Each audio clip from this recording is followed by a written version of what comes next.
Welcome to the first in our series of interviews with folk from Grove Chapel. Hopefully an opportunity for you to get to know us. As it is still lockdown, I will be doing this interview on Zoom with one of our churchmen. So, Annie, thank you so much for being brave enough to be willing to be our first interviewed person for our series Getting to Know Us. So, Annie, first of all, can you just tell me what you do normally when it's not coronavirus? Well, I'm a freelance musician. I'm a cellist. Right. And I teach, but I also play, I perform, and I like to be creative musically as well. I think that's part of being a musician. And I also go to Grove Chapel, which I guess is why I'm being asked to participate in this. And I'm not a skilled interviewee, so please everyone bear with me. Yeah, we will come to that in a minute. But first of all, Annie, we can tell from your accent, and I'm sure people can tell from mine too, that we're not from London. So could you first of all, before I ask more about different things, can you just tell us a bit about your background, your upbringing? Yes, well, we both belong to the land where we can't go to at the moment during lockdown. So I was brought up in South Wales, in the Rhondda Valleys, and which has got a very rich musical heritage. Wales definitely has a rich... I've got this theory that everybody Welsh is musical. Just look at the greats that have come out of the country. And I had a very sort of ordinary upbringing, but a nice upbringing. I went to a Welsh primary school where we spoke Welsh, and we did all sorts of things that health and safety wouldn't allow today, like play on a mountainside and fall into stinging nettles, and this was all in the school grounds. And then I went to a secondary Welsh school, Ysgol Gyfunryd Felen, which doesn't exist anymore, but was quite iconic. It was a flagship Welsh comprehensive school. And what else do you want to know, Ruth? Well, interesting. You went to a Welsh primary school, Welsh secondary school. So were your parents Welsh speakers? Well, yeah, my father was a Welsh speaker, and my mother became a Welsh speaker. My mother was actually German, so she became trilingual. And my father was, his family originally came from Mid Wales, farming stock, and then he moved down, my grandfather moved down during the coal mining boom and was a miner. And my father was a radiographer, and my mother came over from Germany after the Second World War, as did a lot of women actually, because they were of a certain age and there wasn't enough sort of work and training for them when Germany was rebuilding. So they came over to be nurses, I think some sort of nursery teachers and various other sort of occupations. The women of a certain generation did that. So I was in a Welsh-German family brought up, and we had lots of family in Germany. So, and I'm still in touch with lots of them as well. So you speak Welsh and German fluently? I speak Welsh fluently. I get by very competently in German, but yeah, my grammar isn't great. And I can sit in on conversations and sort of have what I call Küchendeutsch, which is like kitchen German. So if you're having a sort of family chat, I find that really easy. But if it was something really technical, I'd probably start to lose you. Okay, interesting, very interesting. So were you born in a Christian, were you born in a Christian home? Were you born a Christian? Well, I think Wales at that time still had a lot of Christian influences on it.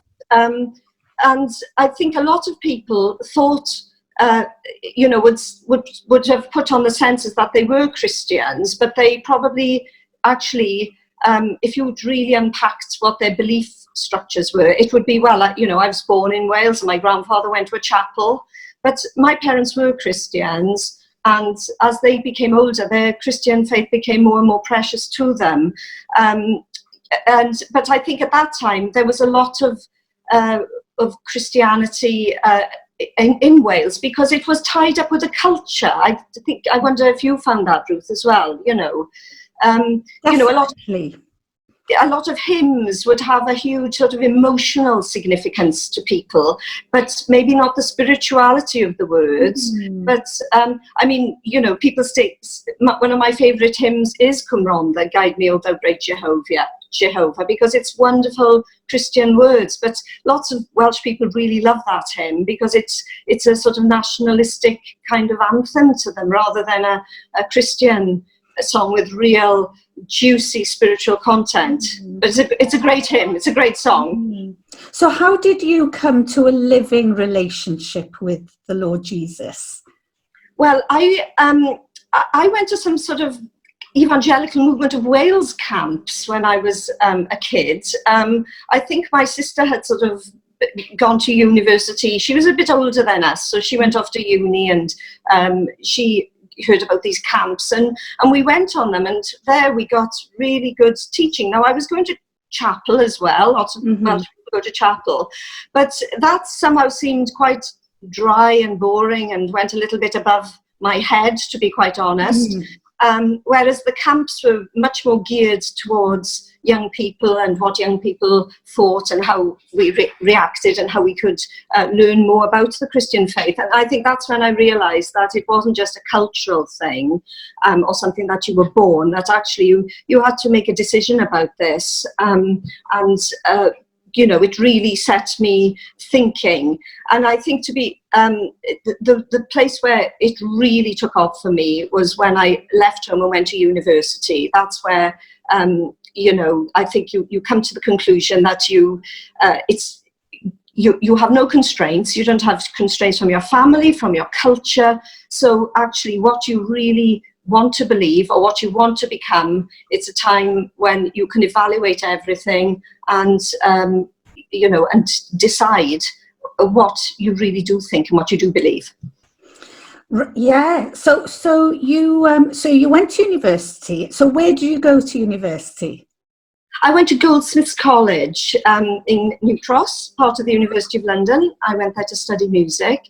Okay. It had a fantastically vibrant music department, but everything else, the arts were, it was a great time. I mean, as you know, a lot of Turner Prize winners have been to Goldsmiths.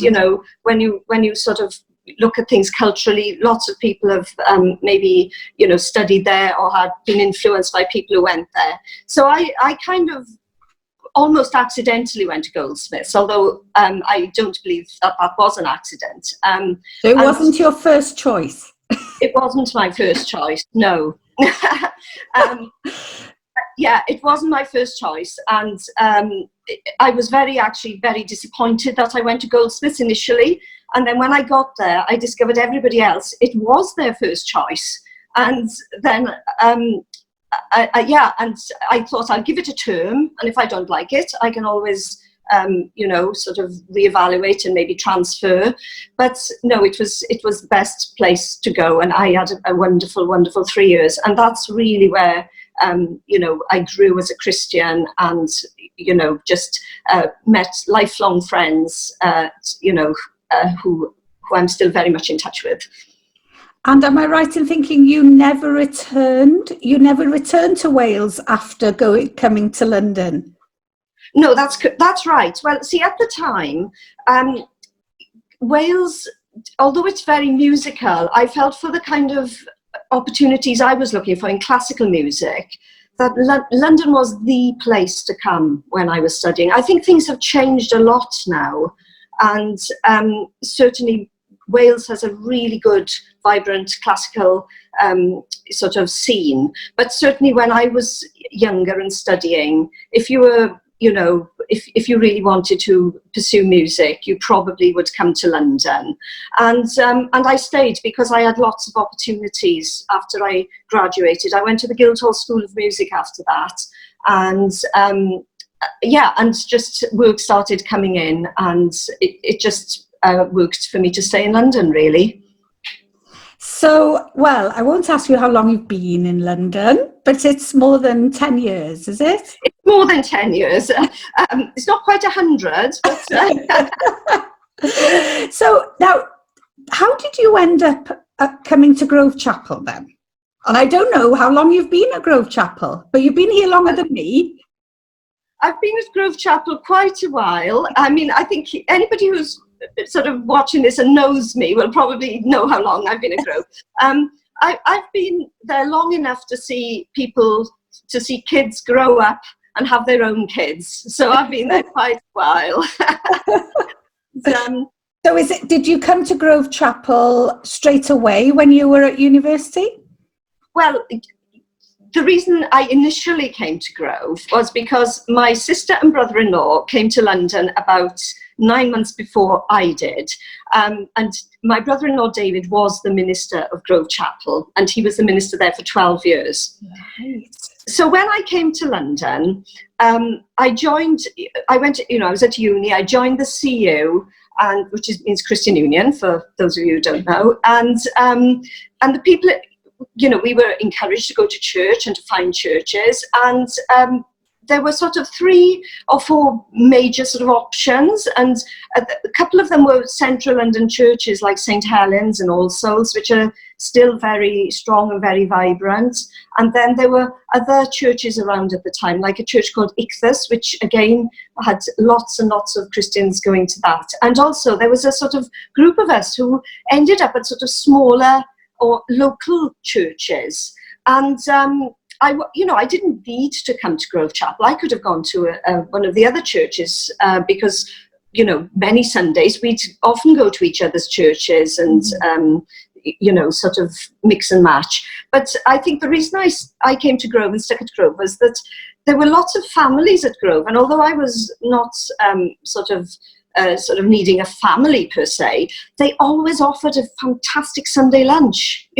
Every Sunday the students were invited out for Sunday lunch, and you didn't have to sign up in advance.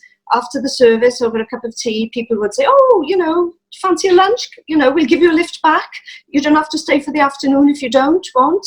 But we invariably did stay for the afternoon because Sunday lunches were just wonderful, and they were just really big affairs in some of the houses. They'd invite a whole crew of people back. They could, they fortunately had the space to be able to do that. And even if they didn't, you'd have a Sunday lunch on your lap. And yeah, the people at Grove were really warm, really friendly, very accepting, and they were just really encouraging in every way, really. So they didn't sort of put you off coming back to Grove week after week. And a bit like your trip to London, to uni, and never going back. Am I right in saying you never left Grove Chapel? I never left Grove Chapel. They are my church family. I think it's important as a Christian that you do settle in a church, that you don't just keep flitting around. Churches are not like hotels or like sort of accommodation where you think, I could be here for 3 years and I could go there for 4 years. I think it's really important to stick in a church. Now, obviously, it's not always possible to do that. Some people, move away from churches, or other circumstances come where they might want to go to a different church. But I think for most of us, it's really good to put your roots down in a church and to get stuck in and get to know people over years and years and years. You see people in London, we see people come and we see people go, but there's also other people as Grove who've been there as long as me, and some people have been there even longer. So it's, Grove is it's got a very stable core, I think, which is a good thing. Mm-hmm. Tell me, so you became a Christian just before uni. That's quite a time ago. Has it been plain sailing as a Christian? I think I would say the answer to that's got to be yes and no, really. As a Christian, you're in relationship basically with God through Jesus, his son. And in that sense, you've got a heavenly Father who is really looking after you and is really caring for you. And Jesus as God who became man. If you read the Gospels, Jesus was somebody who lived on this planet, who knows what it's like to be a human being, and have all the sort of struggles that can entail. So in that sense, when you read the Bible, when you look at God the Father, when you consider Jesus the Son, and when you're helped by the Holy Spirit, in some ways, yeah, being a Christian is plain sailing. But of course, we don't live in a perfect world, and there are many, many things that sort of come into our lives that can really shake us, whether it's, hardships of many kinds. And, I've had things that have really shook me and have really affected me and, caused me great distress and happiness, insecurity, and lots of other things. And that's when you really, as a Christian, you have to go back to God and go to the Bible and read his, the Bible, and see that other people in the Bible have had similar experience to yourself, and God has kept them through those times. Now, I know many people who have really struggled and maybe even given up on God at those times. I mean, I know not everybody who, sort of has Christian beliefs, but I think the thing is, if you really cling to God, even when you're at your darkest and deepest distresses, and when you feel that maybe you are alone in the world or nobody understands you, God will comfort you. He's promised that. And I think that's the other thing as Christians, we have to cling to his promises. Because if he breaks his promises, then he's not the true and loving God that we believe in.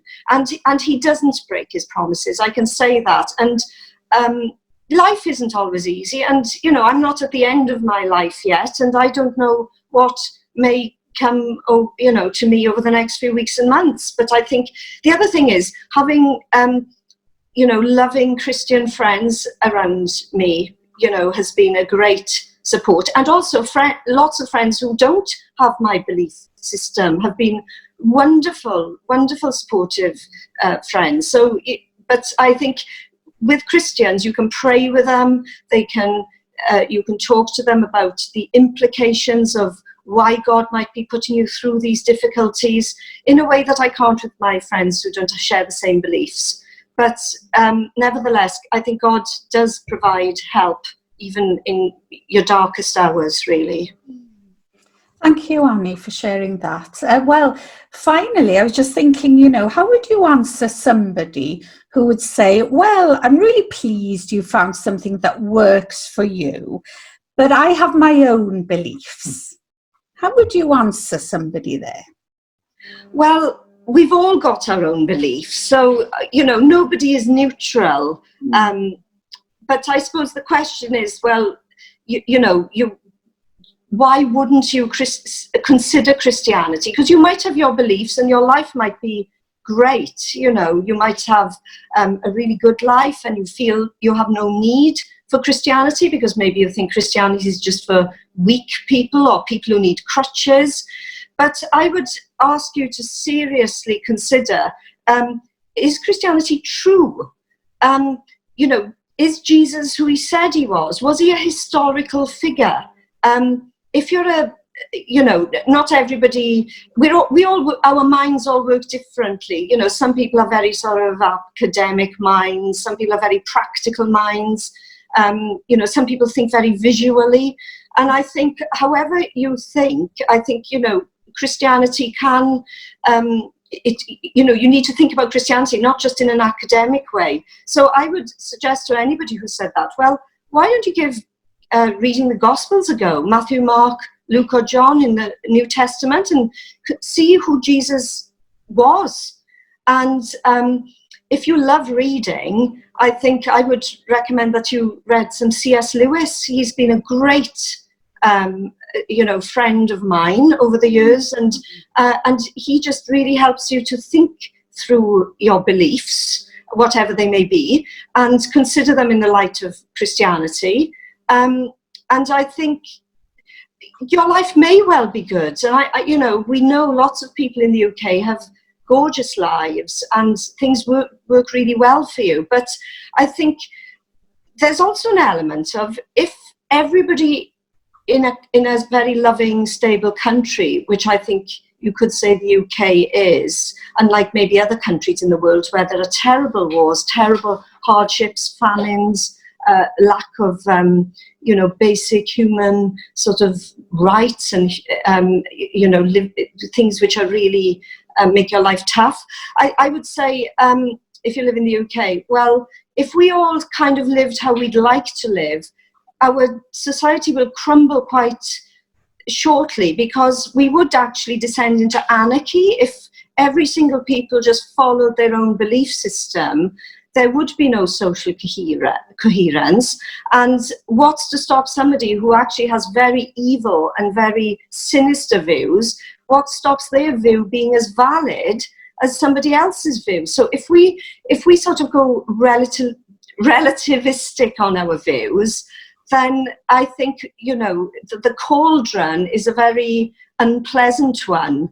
As well as lots of lovely people with lovely beliefs and caring, genuine, you know, beliefs, which actually probably stem back to the Christian faith anyway. I think if you examine your beliefs and read Jesus's life, you might actually think, yeah, that you know, that's what he taught. I think this, and that's what he taught. But I think for Christians, we actually believe that it's not just about a code of conduct. It's about a living relationship with God, because Christians believe that we're all fallen, that we all fall short. We're all, Christians would use the word sinners, but, you know, if you don't like that word, you know, none of us are perfect. Let's just put it that way. I think we'd all agree with that. And God accepts us even though we're not perfect. And he accepts everyone who comes to him and says, I'm not perfect, God. I know I've fallen short of your standards. Will you forgive me? And will you forgive my imperfections, or my sins, as we like to call it? And will you accept me into a relationship with yourself? And God doesn't turn anyone away who has that attitude of heart. Does that answer your question, Ruth? Definitely. And no, it's been lovely to talk to you, Annie. Really, really lovely. And this has hopefully whet the appetite of our listeners to listen to other interviews with other folk from our church.